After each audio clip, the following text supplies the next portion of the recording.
નમસ્કાર, હું છું પ્રિયા અને તમે જોઈ રહ્યા છો જનતા કી જાણકારી ન્યૂઝ। નજર કરીએ આજના સમાચાર ઉપર। કચ્છ અબડાસાના બાયવારીવાડ નજીક મારામારીનો બનાવ। અગાઉની જૂની અદાવતમાં મારામારી થઈ। ગામમાં એક વ્યક્તિનું મકાન તોડવા મામલે બે જૂથ વચ્ચે ઝઘડા ચાલી રહ્યા હતા। ગઈકાલે બે જૂથ વચ્ચે હથિયાર સાથે લોહિયાળ ધીંગાણું। મારામારીને એક જૂથના 8 લોકો ઘાયલ, જેમાં ગઈકાલે નલિયા સામૂહિક આરોગ્ય કેન્દ્ર સારવાર હેઠળ ખસેડ્યા હતા। ત્યારબાદ ભારે ઈજાઓ પહોંચતા ભુજની ખાનગી હોસ્પિટલમાં સારવાર હેઠળ રિફર કરવામાં આવ્યા। એક વ્યક્તિની હાલત ગંભીર। સમગ્ર મામલે નલિયા પોલીસને જાણ કરી। સ્ટોરી રમેશભાઈ ભાનુશાલી, નલિયા। જત સુલેમાન બેગ મામદ, ગામ બાઈવારીવાન, તાલુકો અબડાસો।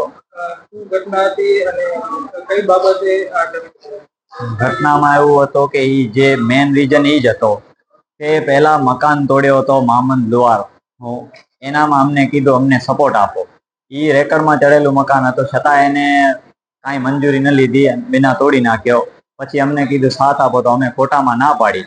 ના પાડતા અમારાથી મનદુખ રાખી અને અમારું પાણી બંધ કર્યો। પેલા પશુઓનું પાણી બંધ કર્યો, પછી જે હતો એ અમને પીવાનું પાણી બંધ કર્યો।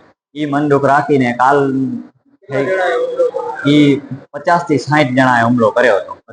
એ એક જગ્યા ઊભા હતા અને મારી માસીને માર માર્યો। એનામાં પિતાજી સમજાવવા ગયા। એ મનદુખ એનું એ જ બધું હતું, મેન કારણ રીઝન એ જ હતું કે હું આ ભાઈ માણસને માર્યો હતો, એના પાછળ મારા પિતાજી વહાં ગયો તો મને માર માર્યો, હું દોડી ગયો તો મને માર માર્યો। પછી એવી રીતને એ લોકો વહાં 50 થી 60 જણા બધા ભેગા ટોળો કરીને ઊભા હતા।